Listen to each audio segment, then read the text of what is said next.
Hello, great viewers. Welcome to Speak Right Corner from the Stable of Perfect Speech Therapy. I am Comfort Lawal. In this video, we'll be talking about 10 different sounds of letter A.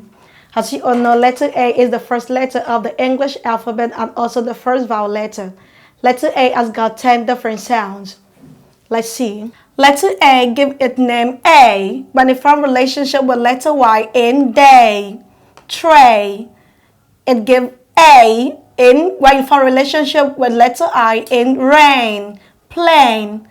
Also when it's form relationship with letter E, it gives A in cane, lane, etc.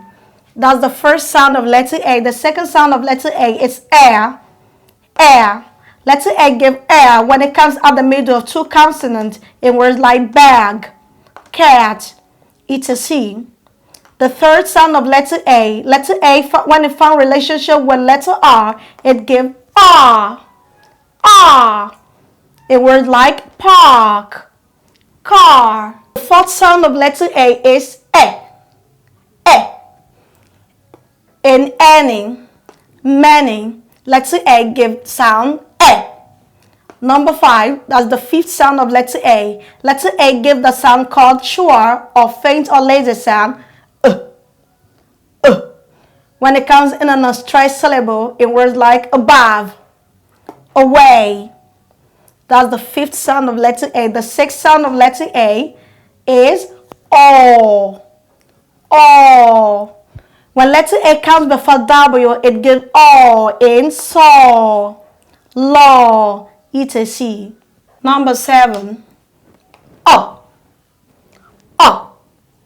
Letter A gives sound O when it comes after letter W in words like want, want, wash, wash. Number 8, letter A gives E when it forms relationship with letter E in words like eat, eat, beat, beat, etc. Number 9, letter A gives sound A. A, the sound of letter I when it forms relationship with GE in words like village, village, package, package, etc. Number 10, letter A gives sound air, air, when it forms relationship with IR and ER in words like fair, fair, pear, pear, bear, bear, etc. Thanks for listening to me. I am Comfort Lawal. Don't forget to join me on Facebook at Lawal, on Instagram, Perfect Speech Therapy, and subscribe to my YouTube channel. Bye for now.